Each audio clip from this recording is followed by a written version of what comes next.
Bakit hindi Jehovah ang pangalan ng Ama sa langit?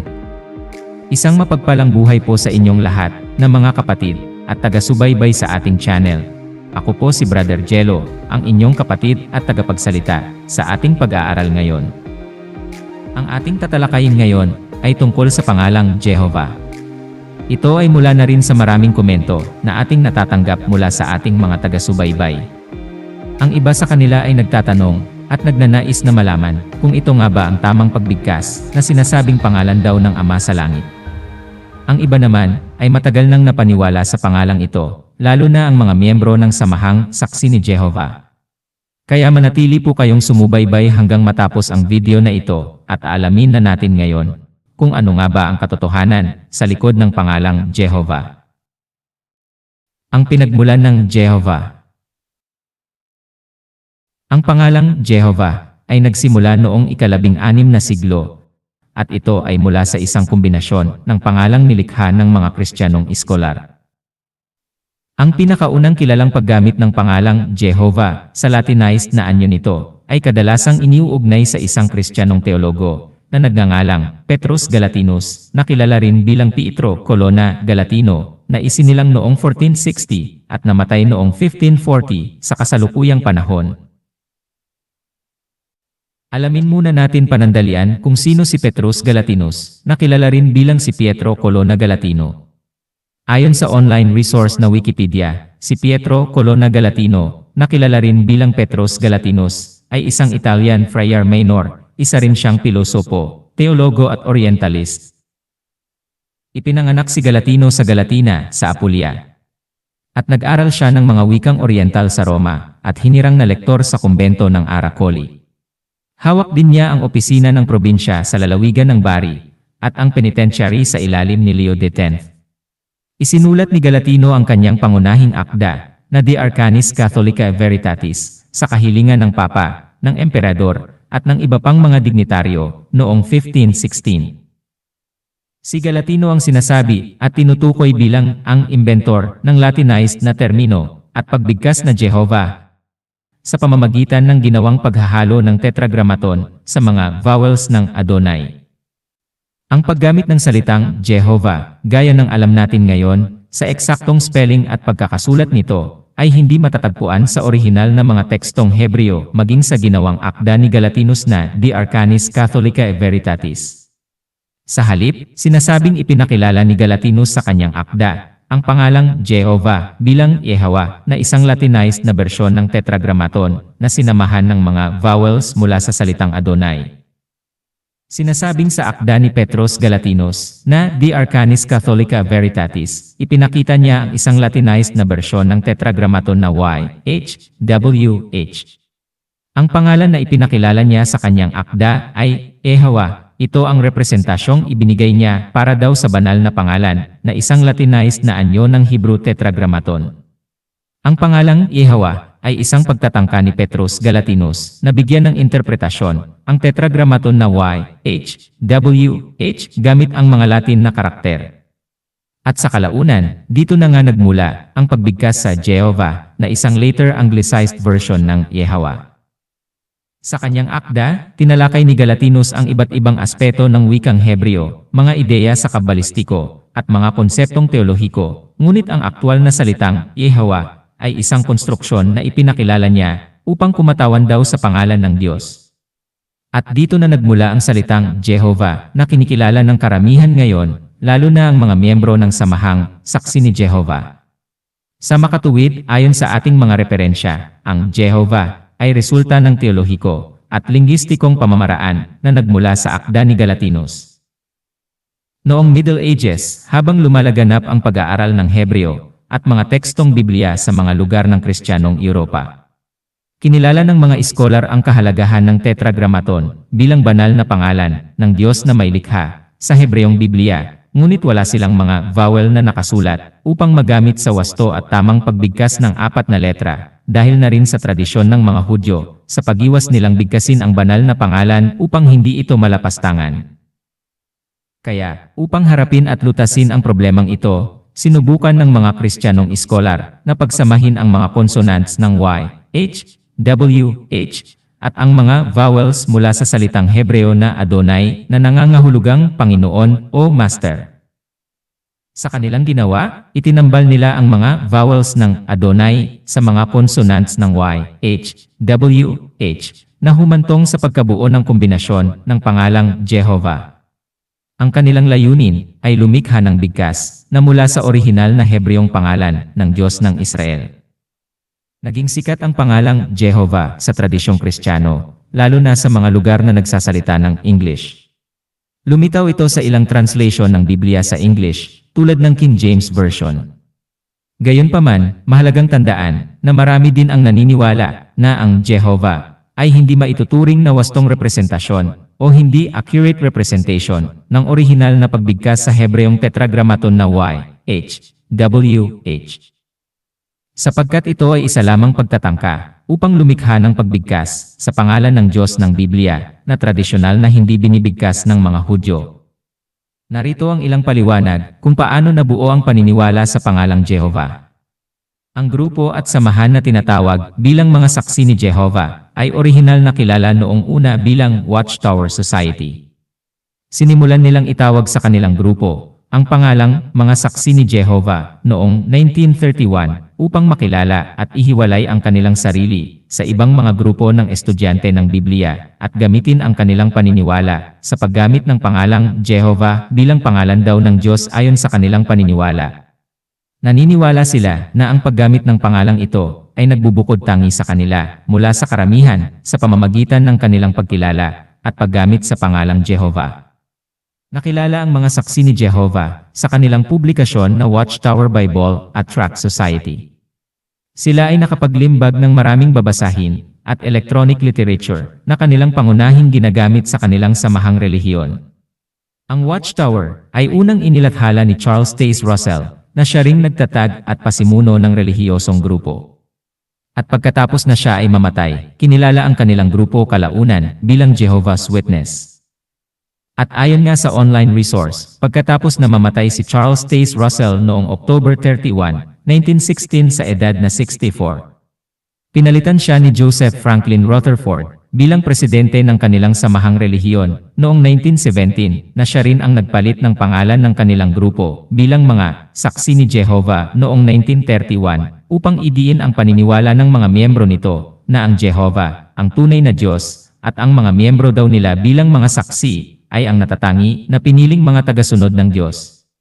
At karamihan nga sa mga literatura at mga publikasyon na ginawa ng mga saksi ni Jehovah ay nilayon nila para gamitin sa kanilang gawaing pang-ebanghelyo at para sa kanilang regular na pangangaral at pag-aaral ng kanilang mga miyembro at sa kanilang mga pulong para sa pagsamba. Ang isa sa kanilang malawakang ipinamamahaging publikasyon ay ang New World Translation of the Holy Scriptures. Ito ay isang uri ng translation ng Biblia na sila mismo ang nag-akda at naglathala na mas lalong nagpalaganap sa pangalang Jehovah bilang pangalan daw ng Diyos sa Biblia. Ang paniniwala na ang Jehovah ay ang pangalan ng Diyos ng Biblia ay batay lamang sa makasaysayan at lingwistikong mga kadahilanan. At mahalagang tandaan na ang paniniwalang ito ay hindi tinatanggap ng karamihan ng mga iskolar at hindi rin sinasang-ayunan ng mga mananampalataya sa pangkalahatan. At mayroong mga iskolar na hanggang sa panahong ito ay patuloy na nagdedebate at nagtatalo-talo kung tama ba o mali ang paggamit ng Jehovah bilang pangalan ng may likha. Sila mismo ay hindi magkasundo at walang konkretong ebidensya para patunayan na ang pangalan ng Ama sa Langit ay Jehovah. Sinasabi ng mga iskolar at mga kritiko na ang pagbigkas ng Jehovah ay hindi tumpak bilang pangalan ng Diyos ng Biblia.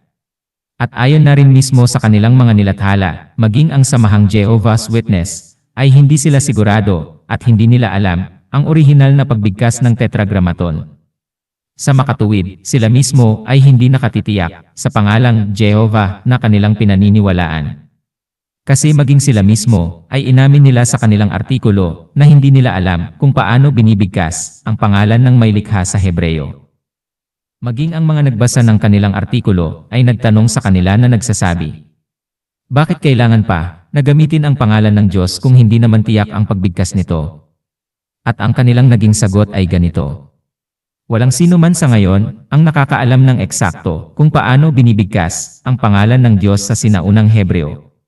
Ayon sa online reference ng Jehovah's Witness article sa kanilang website, sila mismo ay umaamin na hindi nila alam kung ano ang tunay na pagbigkas ng Tetragrammaton.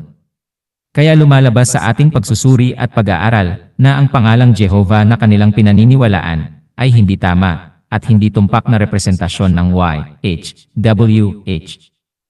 Mahalagang malaman at kilalanin ng lahat na ang paggamit ng Jehovah ay nagmula lamang sa isang relihiyosong tradisyon at interpretasyon at sa pamamagitan na rin ng transliterasyon na ginawa ng mga eskriba, iskolar at teologo. Ang terminong Jehovah ay isang Latinized form ng Tetragrammaton kung saan sinasabi na pinagsama daw ang mga katinig ng YHWH sa mga patinig ng salitang Hebreo para sa salitang Adonai o Panginoon. Ito ay nalikha noong Middle Ages at naging popular sa ilang mga tradisyong Kristiyano, bagamat hindi ito itinuturing na historically accurate sa pagbigkas ng apat na letrang YHWH. Narito ang mga issue tungkol sa pangalang Jehovah. Ang Jehovah ay isang modernong konstruksyon ng mga titik at hindi ito matatagpuan sa sinaunang teksto sa Hebreo, kabilang ang orihinal na Hebreong Biblia. Ang pangalang Jehovah ay nalikha noong Middle Ages ng mga iskolar na Kristiyano na nagtatangkang lumikha ng pagbigkas ng Tetragrammaton, ngunit wala itong sapat na batayan sa kasaysayan ng sinaunang wika ng Hebreo o maging tradisyon ng relihiyong Hebreo. Ang mga sinaunang teksto sa Hebreo at tradisyon ng mga Hudyo ay nagpapanatili ng kabanalan at hindi mabigkas na sakdal kalikasan ng Tetragrammaton. Kaya ito ay karaniwan na pinapalitan nila ng Adonai kapag binabasa ng malakas. Ang Jehovah ay bandang huli na lamang na ipakilala sa modernong wika at alpabeto na naging sikat sa ilang mga tradisyon ng Kristiyano, ngunit ang pangalang ito na Jehovah ay nagkulang sa authenticity na nararapat paniwalaan sa aspeto ng kasaysayan at wika ng Hebreo. Ang Jehovah ay hindi tumpak na ngalan ng Diyos ng Israel dahil sa maling pag-unawa sa vowel pattern ng Hebreo. At isa pa, ito ay isang modernong Latinized English word na hindi kinikilala at hindi makikita sa sinaunang teksto sa Hebreo. Ito ay isa lamang pagpapakita ng pagtatangkang bigkasin ang pangalan ng banal na may likha na hindi binibigkas sa tradisyon ng mga Hudyo. Gayunpaman, ang Jehovah ay hindi nga tumutugma sa mga tunay na aspeto ng wika at kasaysayan ng Hebreo.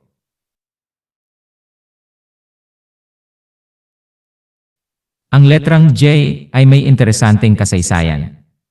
Ang mga sinaunang wikang Hebreo at gayon din ang wikang Ingles noong sinaunang panahon ay wala pang letra para sa tunog ng J.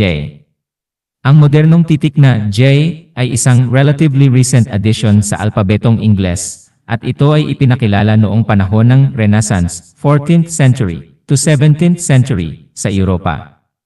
Ang pagkakaiba sa pagitan ng letrang I at J bilang magkahiwalay na mga titik sa pagsusulat at pag-imprenta ng Ingles ay naganap noong ika-16 na siglo. Kaya't ang titik J ay ipinakilala sa alpabetong Ingles noong mga panahon ng Renaissance. Maaring may magtanong, ano ba ang Renaissance? Ang Renaissance ay isang salitang Pranses na nangangahulugang muling pagsilang o rebirth. Ito ay tumutukoy sa isang panahon sa sibilisasyong Europeo na minarkahan ang muling pagkabuhay o revival ng classical learning and wisdom. Ang Renaissance ay isang cultural, artistic, and intellectual movement na nagmula sa Italia noong huling bahagi ng ika-14 na siglo at kalaunan ay lumaganap sa iba pang bahagi ng Europa. Ito ay nailalarawan sa pamamagitan ng muling pagkabuhay ng interes sa klasikal na pag-aaral at mga values ng sinaunang Greece at Rome. Sa sinaunang panahon ng alpabetong Hebreo, wala silang titik o letra na katulad ng J. Ang Early English, tulad ng Old English, ay wala din letter J. Ang ginagamit nilang mga letra na pinaghugutan ng letrang J ay ang I o Y. Ito ang mga letra kung saan na-transliterate ang letrang J. Ang pangangailangan para sa isang tiyak na tunog ng J mula sa mga letrang I at Y ang nagdulot ng paglikha at pagkakaroon ng letrang J tulad ng ating kilala ngayon. Mahalagang tandaan na ang letrang J ay isang makabagong alpabetong Ingles. Ito ay hindi umiiral noong mga sinaunang panahon at naging bahagi lamang ng ating modernong alpabeto ngayon mula ika-16 na siglo sa panahon ng Renaissance na nagpapakita kung paano nagbabago, nag-evolve at nag-adapt ang mga wika at alpabeto sa paglipas ng panahon. Ang letrang J noong una ay orihinal na kapareho ng letra ng I. Si Gian Giorgio Trissino ang itinuturing na ama, promotor, at responsable sa pagkakaroon ng hiwalay na titik o letrang J. Siya ay isang Italianong author at grammarian na nabuhay mula 1478 hanggang 1550. Partikular na iminungkahi ni Trissino ang paggamit ng J upang kumatawan sa consonant sound na hiwalay sa letrang I. Naniniwala siya na ang tunog ng letrang J ay dapat na makilala at ihiwalay mula sa titik na I na kumakatawan sa patinig at katinig na tunog sa wikang Latin. Sa paglipas ng panahon, ang titik na J ay nagkaroon ng lugar sa alpabetong Italyano at kalaunan ay ipinakilala na rin sa iba pang mga wika, kabilang ang Ingles. Salamat sa inyong pagsubaybay, nawa ay may natutunan kayong mabuting aral, at nawa ay nadagdagan na naman ang inyong kaalaman sa katotohanan. Patuloy niyong hanapin ang landas ng katuwiran. Tanggapin ang katotohanan. At isabuhay ang mga natutunan. Hanggang sa muli.